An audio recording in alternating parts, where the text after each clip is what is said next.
Hello everybody, and thank you for joining me to another Market Monday report. It's the last one of 2025.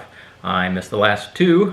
Things got a little hectic, kind of trying to get things done before the end of the year and some transactions closing and then maybe not closing and rescheduling and all that stuff. So I do apologize, but here is where we are. Delaware County, keep in mind it's been 2 weeks, and so there has been some movement.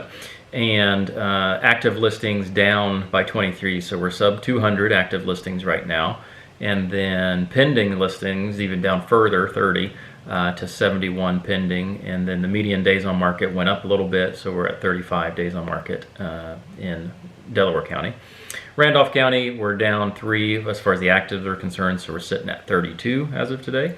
Pendings down 8, so we're at 22 pendings, and then the days on market skewed upwards quite a bit. And if you look into it a little bit, it's just a couple of the listings that did go pending. They've been on the market a while, so it shows as a 56 days on market in the median. But keep in mind, there's just a couple of those with a smaller sample size that kind of skews that upwards. So, what do I think of those numbers in general? We may be getting back to some of the more cyclical nature of real estate. Since COVID, there really hasn't been the normal cycles of what we experienced in the past. And so what is typical, either people wait to list their home after the holiday rush, or they pull their listing because they don't want to deal with showings and things like that. That's what it kind of feels like. Now, there's still obviously business going back and forth, but that's kind of what I infer with those numbers. And so we'll see kind of after the first of the year what happens as far as listings and things like new listings and pendings. And people still need to buy and sell during this time, so I still show people homes during this time, and then just took a phone call today to schedule a listing, and that'll be at least part of it next week. So I mean, it still happens. But we'll get to our kind of question of the week, if you will. So this week would be, it's a fill in the blank. So a common myth about real estate is fill in the blank. So I'm going to answer that a couple different ways. So as far as what the general public sees, a common myth, I would say whatever the national news is reporting on that day. And so I mentioned, and I try to beat the drum a lot, is that real estate is very localized. Not only state, city, but even down to the community level, where somebody may ask me, hey, what is this house worth? Or what is a house like this worth?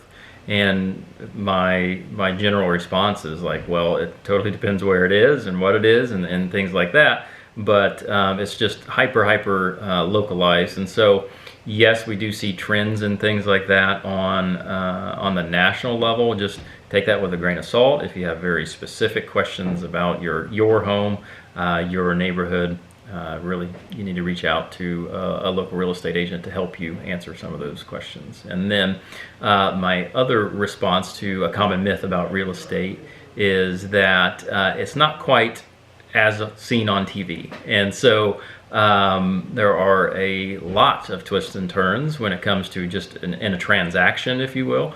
And a lot of emotions come into play, which, after 15 years, you think you've seen it all. And then, this past week, there was a couple scenarios where I was like, how does this even happen? I've never heard of this.